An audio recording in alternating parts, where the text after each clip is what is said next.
Good evening and welcome to tonight's webinar on the retreat line. My name is Carl Horton. I am the Regional Manager for Player Development at the Ontario Soccer Association. I would like to thank you for registering and attending tonight's webinar. Tonight's webinar is full with over 100 people registering and attending. It is not expected that we will take the full hour and the webinar should be completed within 35 to 45 minutes. This is the second delivery of the retreat line webinar.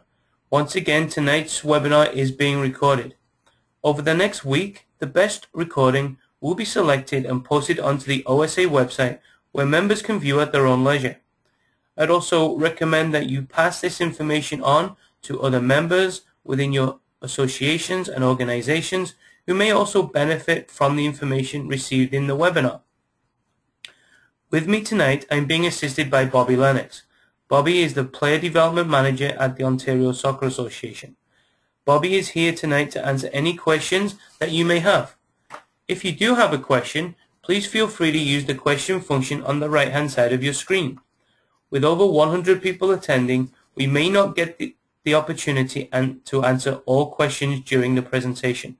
So any questions that are unanswered, we'll be able to prepare a quick question and answer document that will be able to be accessed by all people attending the webinar.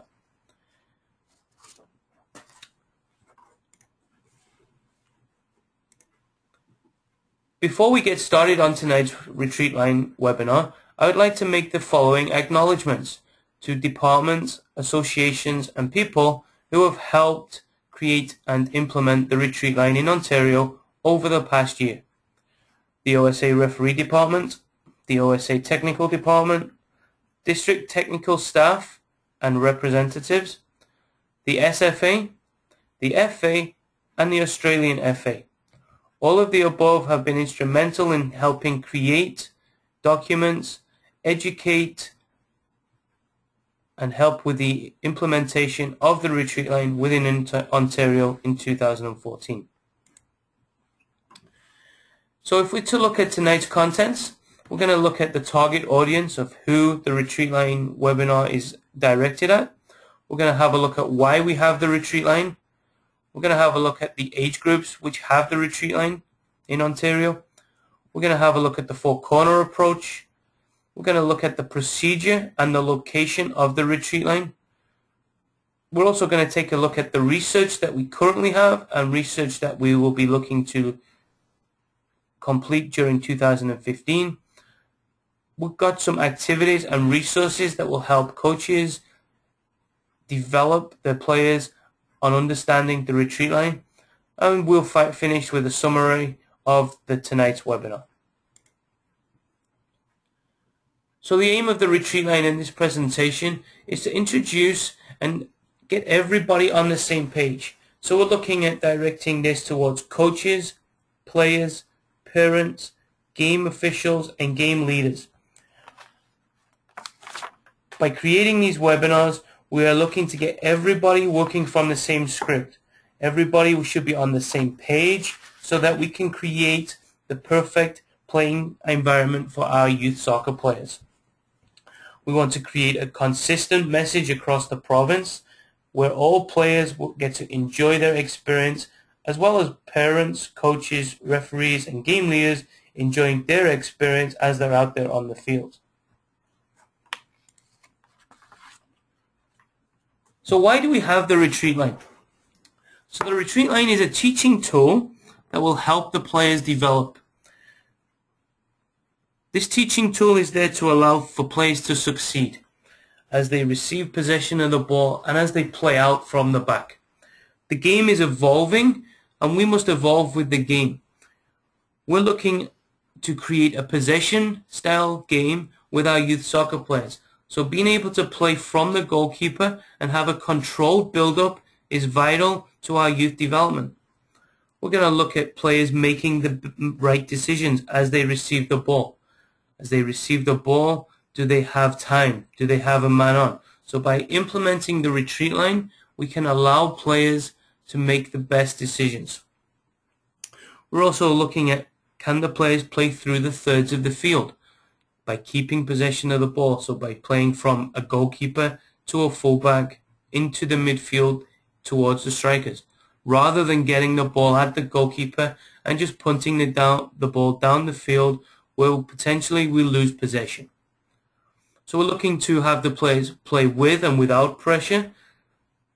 By starting without a pressure, by having the retreat line, we're able to have the players make the correct decisions.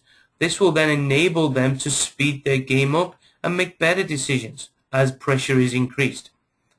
We're also looking at all players to become comfortable in possession of the ball, and players should be able to play in all positions on the field. With the retreat line, we are looking to create a default style of play, which of course is possession soccer.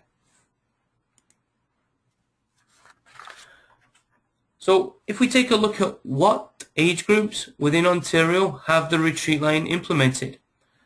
At the U7 to U12 recreational level, it is recommended as a best practice to enable our recreational players to become more comfortable in possession of the ball. At the U8 to U12 development level, it is a mandatory requirement for all games and festivals. The retreat line is also in play at the U13 OPDL level. So as you can see, the retreat line is implemented at the development level from U8 to U12 and is recommended as a best practice for U7 to U12 recreational soccer players.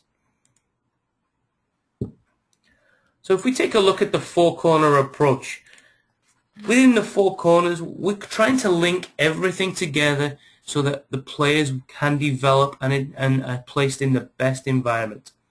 So when we're looking at the physical side of the game, we're looking at improving the players' ABCs: agility, balance, coordination, and speed. We're looking at improving their speed of play. Can they show quicker movements off the ball as the ball is being played to an opposing player or even a teammate? We're looking at their hip flexor rotation improving, so as they receive possession of the ball, can they be receiving the ball with an open body so that they have the opportunity to play forward? On the technical side of the game, we're looking at improving their ability to receive the ball on the half turn, which relates back to improving the player's hip flexor rotation. We're also looking at improving short passing as they receive possession of the ball by playing through the thirds. Again, this is age and stage appropriate to our players, as at the young age groups, they're learning to play short passes rather than playing a 25, 30-yard ball down the field where they don't have the technical ability to play at the present time. And of course, whilst we're improving the short passes, we're looking to improve the penetrating passes, playing through players, playing through lines of pressure, playing from a fullback to a midfield player, and just playing past the pressure, so penetrating into spaces behind opponents. When we look at the psychological and mental side of the game, we're looking at improving the players' decision-making skills. So as a fullback's receiving the ball, they have a little bit of time to be able to get their head up, to see what's happening around them, and assess the situation and make a better decision. Who do I play to? Do I dribble? Do I play back towards my goalkeeper? We're also looking at improving the self-confidence of the players. By allowing them a little bit extra time on the ball, their confidence will increase, they'll be able to make better decisions, and they'll improve as soccer players. With them having a little bit of extra time in possession of the ball at the younger age groups, now we can also improve their assessment skills, their risk assessment skills. Again, as they play, can they be checking their shoulders, keeping their head on a swivel, and they can see where pressure is coming from or where they can dribble to, where there is no pressure. And of course, with all of the above, we're improving the awareness skills of our players. On the social and emotional side of the game, we're looking at improving team play. Can players communicate better with each other? As the fullback's receiving the ball, can a midfield player be communicating that he or she wants the ball? Or can the goalkeeper communicate that the player has a little bit extra time to turn? So communication skills will be improved as we look at the retreat line. And of course, cooperation between teammates. players working together. Players will also learn different roles as we go through their youth development, and we expect that players should be able to rotate through positions, so again that they can learn different positions of the field. If I'm a striker one game, potentially I could be a fullback the next game, so I must be able to play through all positions. And of course, at the center of all four corners, we always have the players. So everything we're doing is about the player, ensuring that they have the best opportunity to succeed and move forward in our player development stream. So as we take a look at the retreat line procedure, the retreat line will come into play on the following: when the ball has gone out for a goal kick, or when the goalkeeper has the ball in his or her arms. So the two triggers for the retreat line to come into play are when the ball has gone out for a goal kick, or when the goalkeeper has the ball in his or her arms. When the above happen, all opponents must be behind the retreat line and cannot cross the retreat line until the ball is touched by a player of the team taking the goal kick. So if the goalkeeper has possession of the ball and he or she plays to a fullback, once that fullback touches the ball, the opponents can now pressure that player. We have seen in the past coaches and teams trying to circumvent this rule by the goalkeeper distributing the ball to a fullback and the fullback allowing the ball to roll towards the halfway line, with the opponents now knowing that they cannot close the ball down until that fullback has touched the ball. Now this is going against the spirit of grassroots soccer and going against why the retreat line is in play. So we are advising referees that if a player is allowing the ball to roll towards the halfway line, where they're just looking to strike the ball from the halfway line and taking a goal kick from where the retreat line is, let's say, we're advising the referees to call play on. Potentially the referee could have a quiet word with the referee, talk about the spirit of the grassroots game, talk about the reasons why the retreat line is in play, so hopefully that we can stop this happening in our youth game. The retreat line, once the ball leaves the field of play, so if the goalkeeper distributes the ball to a fullback and the ball goes out of play, the game is now live. The ball would not go back to the goalkeeper to retake. The ball would be live and the opponents would take a kick in or a throw in from where the ball has gone out. Also, if the ball goes over the retreat line, so if the goalkeeper chooses to play the ball across the retreat line by kicking the ball in a 7 versus 7 or 9 versus 9 game, the retreat line, once the ball has crossed the retreat line, the game would be live. In the U7 and U8 game, the goalkeepers are not allowed to punt the ball from their hands and must distribute the ball by rolling or throwing the ball to a teammate. So a question that we often get asked is, can the goalkeepers play before the opponents have retreated? And the answer is yes. So in the scenarios we have here on the field on the right hand side, the goalkeeper sees a 1 versus 1 with his or her striker at the top of the field. So if the goalkeeper sees this opportunity and feels that he or she can strike the ball out of their hands at the 9 versus 9 or 7 versus 7 game, they are allowed to do that. As you can see, the player here and the player here and the player here have not reached the retreat line. However, the goalkeeper can still make the decision to play the ball forward without the players reaching the retreat line.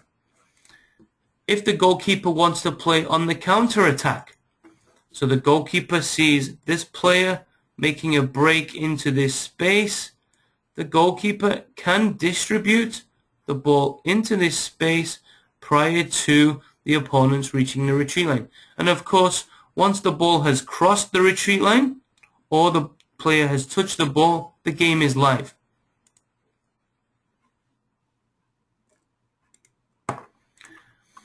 If the goalkeeper sees a player in an open space, as here, and the player wants to receive the ball and dribble forward, again, that player is allowed, and the goalkeeper is allowed to make that decision. So if any of the above happen, the referee should not stop the game. The goalkeeper has made the decision that he or she wants to play quickly, and they should be allowed to do that. So the players are now making the right decisions based on what they see in front of them. And as a coach, we are there to help and guide the players. If it's a wrong decision, we can help guide the players and explain to them and get some input from them as to why they played quickly, and maybe guide them as to can they make a different decision next time if it didn't work for them. Also, if the goalkeeper has the ball in his or her hands for 6 seconds, we understand that that is the rule. However, if the goalkeeper at the young age groups has the ball in his or her hands for more than 6 seconds, we are advising the referees that we should be helping guide the players rather than give a free kick. So if the goalkeeper has the ball for 8 seconds, it's okay. Possibly as a referee or a game leader, we can have a conversation with the goalkeeper, just inform them about speeding the game up, inform them of the 6-second rule, and help educate them rather than punishing them by giving a free kick away.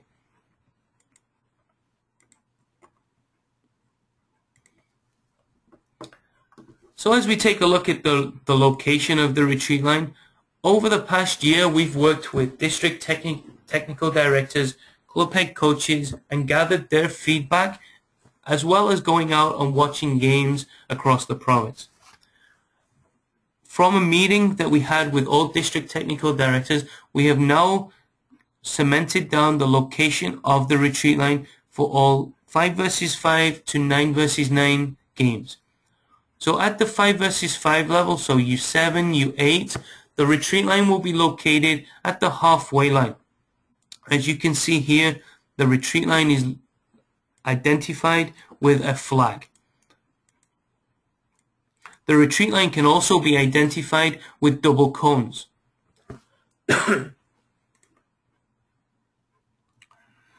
The retreat line location is now consistent across the province, so all 5 versus 5 games will use the halfway line as their retreat line.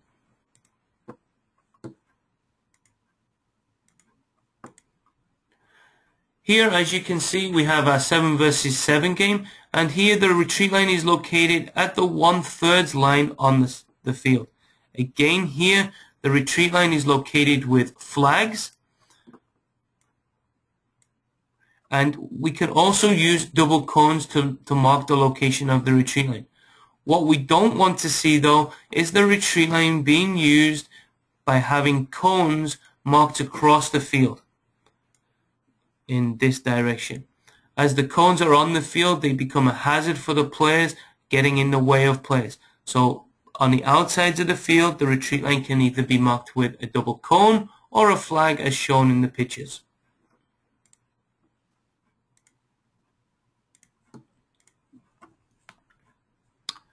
Here we have our 9 versus 9 field. Again, the retreat line location is marked with a flag at the 1/3 line, and again this is consistent across the province.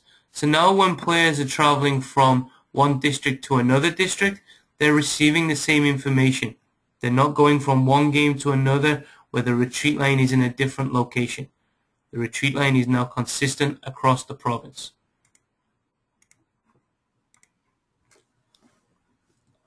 So in 2015, we believe it's important that we have our own research. We have some great research from the Scottish FA. We now believe it's vital that we have our own research from Ontario that can back up the rationale and the reasons why we have the retreat line in place. So we will be conducting a study with the help of Byron Optimist Soccer Club from the EMSA district. I'd like to thank the Byron Optimist Soccer Club for helping with this study. We are going to take a look at recreation and development games within the program. We're going to take a look at U7 to U12 boys and girls. And games are going to be looked to be played with and without the retreat line, so we get a good base of how the players are performing and developing with and without the retreat line in play. When we look at the research, we're going to look at where players receive the ball.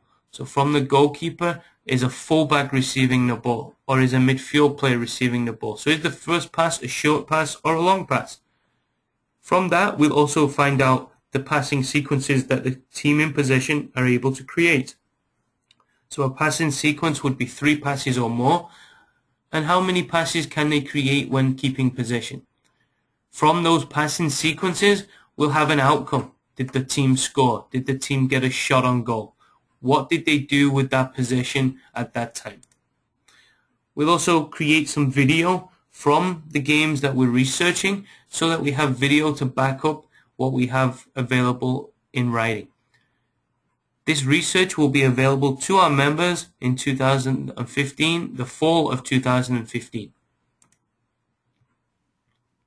So here we have some Scottish FA research from their National Player Pathway.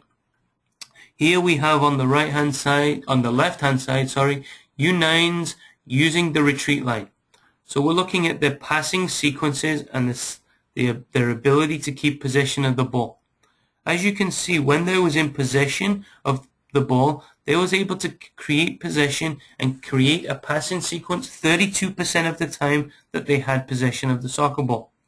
A passing sequence is 3 passes or more. Over on the right hand side, we have some documents in regards to the retreat line where it was not used. And as you can see, when the retreat line was not used, the team's keeping possession was only able to create a passing sequence 11% of the time.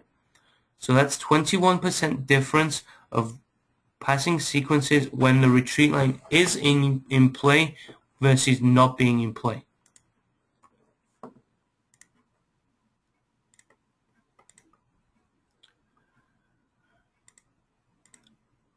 On the left hand side now we're taking a look at the first pass.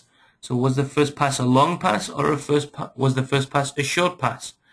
As you can see on the left hand side, when the first pass was a long pass, the team in possession was only able to create a passing sequence 16% of the time. So a long pass would be a pass that is made 15 meters or further. So a goalkeeper playing into the midfield, so bypassing the fullback, or a goalkeeper playing into the striker. On the right hand side, we can see the outcome of the team keeping possession with the first pass being a short pass. And as you can see, the first pass being a short pass, they was able to keep possession and create a passing sequence 44% of the time. So when the goalkeeper is playing to a fullback who can then play back to the goalkeeper or play forward into a midfield player, the team was able to create more passing sequences. So in summary, with the Scottish FA research, it is evident that the retreat line generates a higher success rate for passing sequences when being used. At the U9 level, we saw a success rate of over 21% higher when the retreat line was being used. So when the retreat line is being used, teams are able to keep possession of the soccer ball at a higher rate.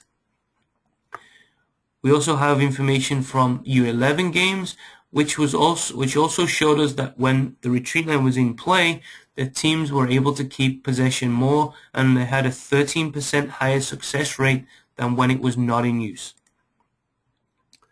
The type of pass made once the team is retreating is also significant. The findings established conclusively that if a player plays a long pass over 15 meters, it will reduce the chance of generating a passing sequence, which makes sense. At the younger levels, players are not technically equipped to play 25, 30-yard balls accurately. But at the grassroots level, we can develop our players to play short, precise passes to enable them to keep possession, which will generate higher success rates. So here we have an activity and a practice that will help develop our players by using the retreat line. As you can see here, we're using a team that's playing 5 versus 5. The team in possession of the ball has the ball with their goalkeeper. The opponents are lined up on the retreat line at the halfway line. Once the goalkeeper distributes the ball to the fullback now is able to receive the ball with an open body, and the fullback now has a decision to make. The fullback understands that the player that he or she has some time in possession of the ball, and once this player touches the ball, the opponents are now allowed to close the player down. So now the fullback has to make a decision. Does he play forward towards a target player? Can he play back to keep possession by playing the ball to another fullback, or by playing the ball back towards their goalkeeper? The aim of the game for the team in possession of the ball is to try to hit their target players, which are located in between goals on the halfway line. We're now placing the players into real life situations that are happening during their games that they play throughout their league games or throughout their festivals. As we look at this situation, we can work on the distribution of the goalkeeper, making sure that the goalkeeper's ball to a fullback is played with pace and accuracy. We can look at the defenders receiving the ball to open up. We're looking at when the opponents close the player in possession down, we now have a 3 versus 2 situation. So now players are put into a situation where they are forced to make decisions based on what's happening in front of them. We also recommend that as the players practice and play in this environment, that all players are rotating through positions. So maybe the goalkeeper will become a fullback, the fullback could become a target player, but as we proceed through the activities, all players are learning different positions to enable them, once it comes to the game, to be able to play with comfort. In the situation we have here, we have a 3 versus 3 to 2 target game. Again, this is a real life situation, a game situation. Children love to play games. So we must put our children into game situations that will help develop them. They will also have fun at the same time. So if we break this down by using our 4-corner approach, on the physical side, we're looking at, can the player receive the ball half-turned to be able to open up and play forward and play those penetrating passes? We're looking at the mobility of the player. So as the player is receiving the ball in this situation, can the player off the ball be making a run here to support the ball that's going to go in towards their striker? So we're looking at the player's mobility as they play in the game as well. On the technical side, we're looking at their passing ability and their receiving ability. So as the player receives this ball, he's receiving the ball half-turned, as we've already looked at in the physical side of the corner. Now the player is able to receive the ball, and can he play a penetrating pass between the 2 defenders that are closing him down?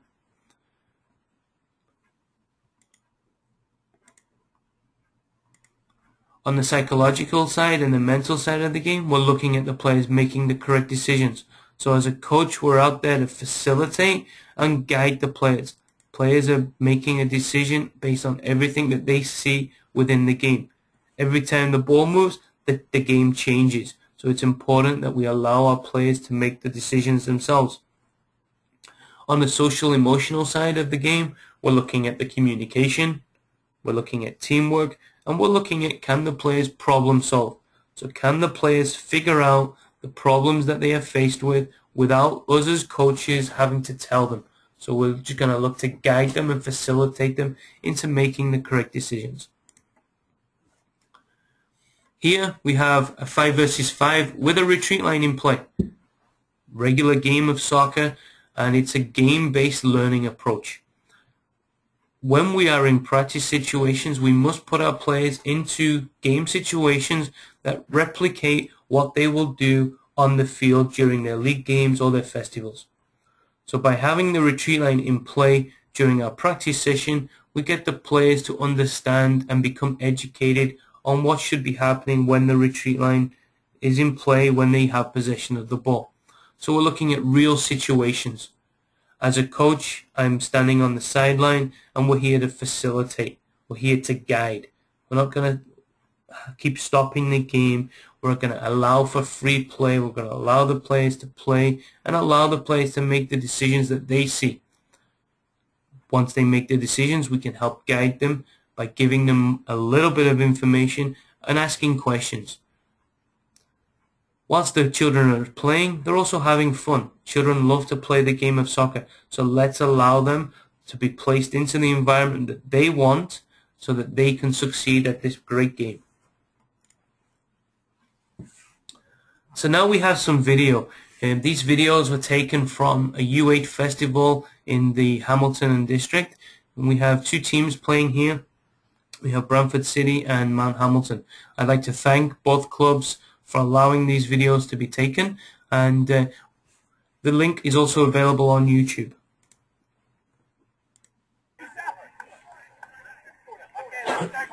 As you can see, the ball has gone into the fullback, who's played a ball into the midfield player, who's dribbled past two players, now plays a penetrating ball to the striker, beats the goalkeeper, and a goal is scored.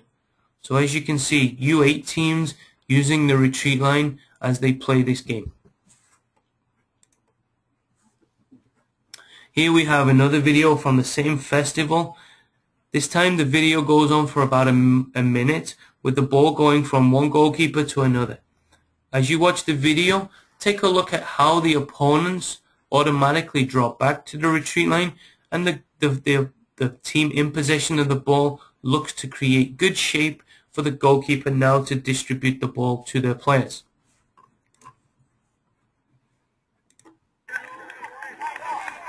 So the blue goalkeeper has possession of the ball and the orange team has retreated. Ball is rolled out to a fullback. And the fullback gets his head up, and the fullback now plays a long ball towards the striker. As you can see, the ball was lost as the first pass was played long. The opponents now get the ball and finish with a shot on goal.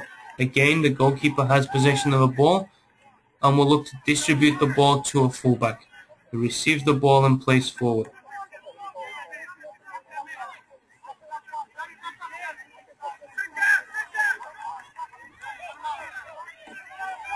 Now you see the goalkeeper has made a save, the blue team will start to retreat, and the orange team has looked to find their shape. The goalkeeper has decided to play quickly, and as soon as the fullback receives the ball, the opponents can now close him down. He's played a penetrating pass forward, and has played a little combination with his teammate, who has now gone to get a shot off and goal, and has scored a great goal. So as you can see, during the U8 games, two teams using the retreat line, taking advantage of being allowed to play ahead of players retreating, but making decisions based on what they see in our game. The game leader allowing the game to flow, and both teams doing a great job. So in summary, in 2015 will be our second year with the retreat line being mandatory at the development level across the province. I would like to point out that some districts have been using the retreat line for many years, so great job to those districts that have implemented it over the past few years and are seeing great development within their youth soccer players. The location of the retreat line will be now consistent from district to district across the province of Ontario. So now when teams go from one game to another, or to a memorable event or a festival, they will be playing with the retreat line in the same location. Now this will enable players to have a better enjoyable experience, as well as help players, our parents, coaches understand consistency across the game. The retreat line procedure will also be consistent across Ontario, so the same rules will apply in one district and another district as teams travel. The OSA will be conducting research in 2015 with the help of Byron Optimist Soccer Club, so that information and research results will be available to our members in the fall of 2015. Also, other resources that we have available with information on the retreat line. If you go to the OSA's website and look at the grassroots pages, we have the retreat line presentation. Again, this retreat line presentation provides information to our members to ensure that everybody is working from the same script and is on the same page. We also have our game organization guide and field organization guide, which provide the same information, but again in two different documents, so that all of our members are receiving as much information on the retreat line as possible. The procedure, the location will be consistent throughout these documents, which is now consistent across the province. We also have our game leader guidelines for the U7, U8 game leaders who have the retreat line implemented at their age groups, and again the information is all the same and consistent. I'd like to announce some webinars that will be coming up from the player development department. This information will be posted throughout our OSA newsletter on Wednesdays on a weekly basis. As you can see, the player development department has created a series of 9 webinars that will be shown throughout the months of April, May, July and August. We're also very excited to announce that John O'Sullivan from the Changing the Game project will be available on one of our webinars, and John will be presenting a webinar on creating a culture of engagement instead of specialization. Bobby Lennox and myself will be conducting other webinars, so please join us for these webinars. Great opportunity for coaches, members to become educated whilst staying in the comfort of their own homes. We look forward to having you on these webinars. So that is the end of the Retreat Line webinar. I would like to thank you for attending this evening's webinar and taking the time out of your busy schedules to become educated on the Retreat Line process. If you do have any questions, please feel free to email Bobby or myself directly, or email grassroots@soccer.on.ca, and we will get back to you as soon as possible. This Retreat Line webinar will be posted on the OSA website in the coming week, so please pass this information on to other members within your associations and organizations who will also benefit from this information. I'd like to thank you once again and have a great season.